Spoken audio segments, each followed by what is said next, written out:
একজন মহাকাশচারীর কাছে মহাকাশে যাওয়া মানেই জীবন সার্থক।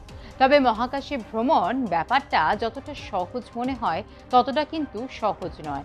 মহাকাশে যেতে হলে একজন নভোচারীকে অনেক চ্যালেঞ্জের মুখে পড়তে হয়। পৃথিবীর বুকে যে ছন্দে জীবন চলতো সেই ধারা একেবারে বদলে যায় মহাকাশে গিয়ে। মহাকাশে পৌঁছানোর পর একাধিক সমস্যার মুখেও পড়তে হয় মহাকাশচারীদের। বিগত প্রায় 50 বছরেরও বেশি সময় ধরে নাসার হিউম্যান রিসার্চ প্রোগ্রাম এই মহাকাশচারীদের শরীরে মহাকাশের যে প্রভাব সেই নিয়ে গবেষণা করছে। কি কি করলে মহাকাশে নভোচারীদের একদম পৃথিবীর মতো করেই তারা সেখানে থাকতে পারবেন সেই নিয়েই কিন্তু নাসার গবেষণা দীর্ঘদিন ধরে চলে আসছে। মহাকাশে একাধিক সমস্যার মধ্যে একটি হলো চোখের জল। মহাকাশে কোনো মহাকাশচারী কাঁদলে চোখের জল কিভাবে ঝরে পড়বে এই নিয়ে একটি ভাইরাল ভিডিও সামনে এসেছে। যদিও সেই ভিডিও সত্যতা যাচাই করেনি আর+ নিউজ। ভিডিওটিতে ঠিক কী দেখা যাচ্ছে তা আজকের ভিডিওতে আপনাদের সামনে আমরা তুলে ধরব, তাই সঙ্গে থাকুন এবং পুরো ভিডিওটি দেখুন। আর যদি কোনো মতামত থাকে তাহলে অবশ্যই জানান। সম্প্রতি মহাকাশের একটি ভাইরাল ভিডিও প্রকাশিত হয়েছে, যে ভিডিওটি নজর কেড়েছে সাধারণ মানুষ থেকে মহাকাশ প্রেমীদের। ভিডিওটিতে দেখা যাচ্ছে মহাকাশে একজন মহাকাশচারীর চোখের জল তার গাল দিয়ে পড়ছে না। তাহলে কি হচ্ছে? 2013 সালে মহাকাশে গিয়ে এই পরীক্ষাটি করেছিলেন মহাকাশচারী ক্রিস হ্যাডফিল্ড। ক্রিস হ্যাডফিল্ড একজন বিখ্যাত কানাডিয়ান মহাকাশচারী। এছাড়াও তিনি একজন পাইলট এবং লেখক, যিনি আন্তর্জাতিক মহাকাশ স্টেশনের প্রথম কানাডিয়ান কমান্ডার হিসেবেও পরিচিত। এছাড়া তিনি মহাকাশে হাঁটা প্রথম কানাডিয়ানও। 2013 সালে তিনি মহাকাশে যান। মহাকাশের একাধিক জায়গার ছবি তিনি তুলেছেন, তার ক্যামেরা বন্দি করেছেন এবং তার সঙ্গে তিনি বেশ কিছু ঘটনাও ক্যামেরাবন্দি করেছেন। ক্যামেরাবন্দি হয়েছিল চোখ থেকে জল পড়ার সেই দৃশ্য। 13 বছর পর নতুন করে এই ভিডিও ক্রিস তার ইনস্টাগ্রাম অ্যাকাউন্টে পোস্ট করার কারণে ভাইরাল হয়েছে আবারও, যা নজর কেড়েছে নেটিজনদের।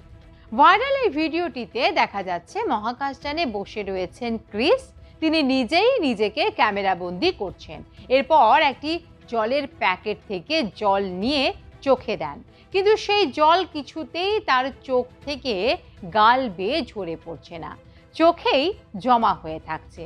এরপর আরও একটু জল নিয়ে তিনি চোখে দেন, কিন্তু তারপরেও জল ঝরে পড়ছে না। চোখের কোলে জমা জলের পরিমাণ ক্রমশ বৃদ্ধি পাচ্ছে। জেলির মতো ঝুলতে থাকে জলবিন্দু। জল চোখ বেয়ে না পড়ায় শেষে তিনি একটি তোয়ালে নিয়ে সেই জল পরিষ্কার করে নেন। আর এই ভিডিওটি প্রকাশ্যে আসার পর সোশ্যাল মিডিয়ায় বেশ সাড়া ফেলেছে। এখন প্রশ্ন, মহাকাশে কেন জল চোখ থেকে গাল বেয়ে পড়ছে না? এই প্রশ্নের উত্তরে ভিডিওই ক্রিস জানিয়েছেন মহাকাশে কাঁদলেও চোখের জল গাল বেয়ে গড়িয়ে পড়বে না। এর প্রধান কারণ হলো মাইক্রোগ্র্যাভিটি। মহাকাশে মাধ্যাকর্ষণ না থাকার কারণে চোখের জল নিচে পড়ে না। ইতিমধ্যে এই ভিডিওটি বহু মানুষ দেখেছেন এবং লাইক কমেন্টসও করেছেন। নেটাগরিকদের অনেকেই এই ভিডিওটি দেখে অবশ্যই বিস্ময় প্রকাশ করেছেন। তবে যাই হোক, শুধু মহাকাশচারীদের কাছে নয়, সাধারণ মানুষ থেকে মহাকাশ প্রেমী প্রতিটি মানুষের কাছে মহাকাশ একটি আবেগের জায়গা। তাই 13 বছর পরেও ক্রিসের এই ভাইরাল ভিডিও মানুষের মন কেড়েছে। পৃথিবীর একেবারে হাতের কাছেই অবস্থিত এই গ্রহটি হাজারো পরীক্ষা নিরীক্ষা চলছে এই বিষয়টিকেই কেন্দ্র করে।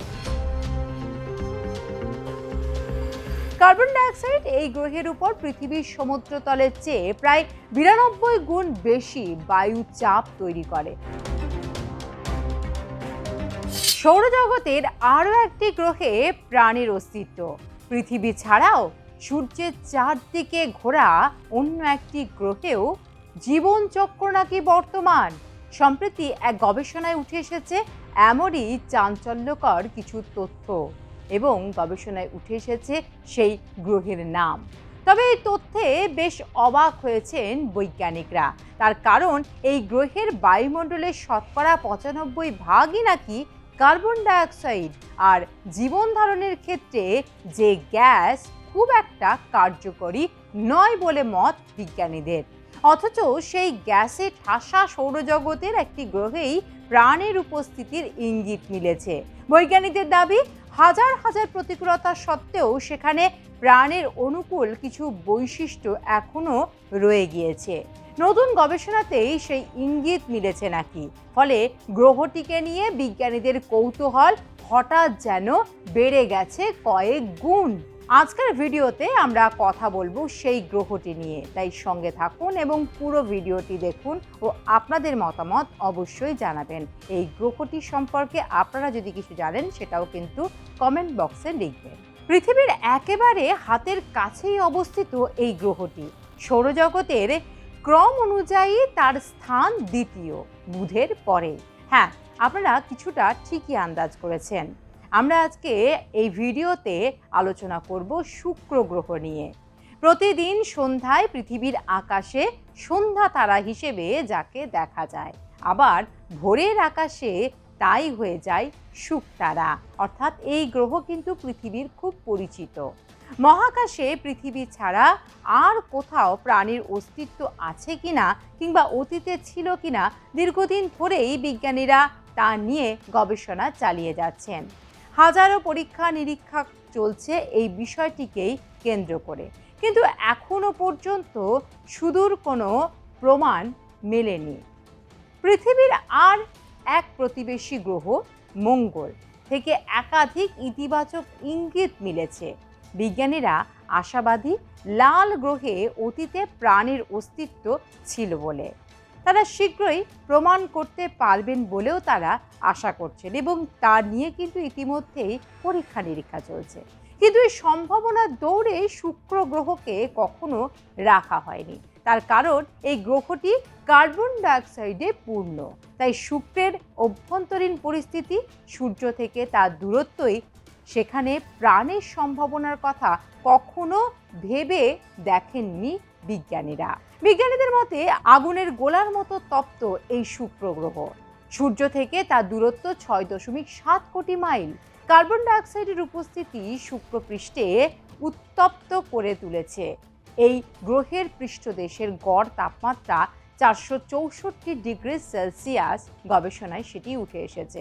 কার্বন ডাইঅক্সাইড এই গ্রহের উপর পৃথিবীর সমুদ্রতলের চেয়ে প্রায় 92 গুণ বেশি বায়ু চাপ তৈরি করে। ফলে আর যাই হোক, শুক্রপৃষ্ঠে কোনো জীবন্ত প্রাণীর বেঁচে থাকা সম্ভব নয় বলেই মত বিজ্ঞানীদের। কিন্তু এত প্রতিকূলতা সত্ত্বেও আমেরিকার MIT-র বিজ্ঞানীরা শুক্রে অন্য সন্ধান পেয়েছেন। তাদের দাবি, শুক্রের পৃষ্ঠে না হলেও গ্রহটির বায়ুমণ্ডলে প্রাণ থাকা অসম্ভব নয়। তাদের গবেষণায় উঠে এসেছে এমনই কিছু তথ্য। শুক্র গ্রহের বায়ুমণ্ডলের উপরের দিকে তাপমাত্রা 0 থেকে 50 ডিগ্রি সেলসিয়াসের মধ্যেই সব সময় ঘোরাফেরা করে। তাই এই অংশ প্রাণের পক্ষে অনেক বেশি সহনীয় বলে মত বিজ্ঞানীদের। গবেষণায় দেখা গিয়েছে শুক্রকে ঘিরে থাকে সালফিউরিক অ্যাসিডের মেঘ। অতি সাধারণ কার্বন মনোক্সাইডের মাধ্যমে এখানে জৈব বিক্রিয়া হতে পারে। বিজ্ঞানীদের মতে নিউক্লিক অ্যাসিড, বেস, ডাইপেপটাইড এবং অ্যামিনো অ্যাসিডের মতো প্রাণের গঠনকারী এককগুলি এই ধরনের অম্লীয় পরিবেশে স্থিতিশীল থাকে। তাই শুক্রের মেঘে তেমন কিছুর অস্তিত্ব আছে কিনা খোঁজ নেওয়া দরকার বলে মত বিজ্ঞানীদের। শুক্রের বায়ুমণ্ডল নিয়ে আরও গবেষণা প্রয়োজন আছে বলেই মত গবেষকদের। মেনে নিয়েছেন মার্কিন বিজ্ঞানীরাও একথা এবং সেই নিয়ে চলছে গবেষণা। তবে শুক্র গ্রহে প্রাণের অস্তিত্ব আছে তা নিয়ে এখনও অনেকটাই সন্দেহ রয়েছে বৈজ্ঞানিক মহলের। তার কারণ প্রাণের গঠনকারী এককের উপস্থিতি বা সালফিউরিক অ্যাসিডের বিক্রিয়া পৃথিবীর প্রতিবেশী গ্রহের প্রাণের অস্তিত্ব নিশ্চিত করে না বলে মত গবেষকদের।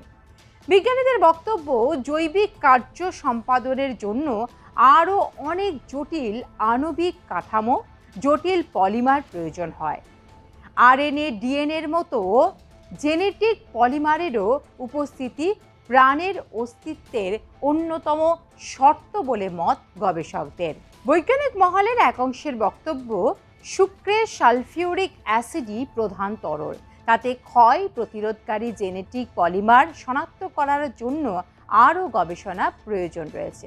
তবে কোনো কোনো গবেষক এই পদ্ধতিকেই বা এই পদক্ষেপকেই মহাকাশে প্রাণের সন্ধানের জন্য সবচেয়ে গুরুত্বপূর্ণ বলে মনে করছেন। 2020 সালে ফসফিন নামের একটি যৌগ শনাক্ত করা গিয়েছিল শুক্র গ্রহের মেঘে।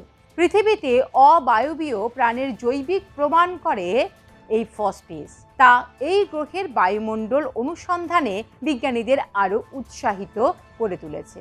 শুক্রকে এখন এক্ষেত্রে অন্যতম সম্ভাবনাময় গ্রহ বলা হচ্ছে বিজ্ঞানীদের তরফ থেকে। বিজ্ঞানীদের দাবি, এই জটিল জৈব রসায়ন প্রাণের অস্তিত্বকে নিশ্চিত না করলেও তা অন্যতম একটি শর্ত বলে মত তাদের।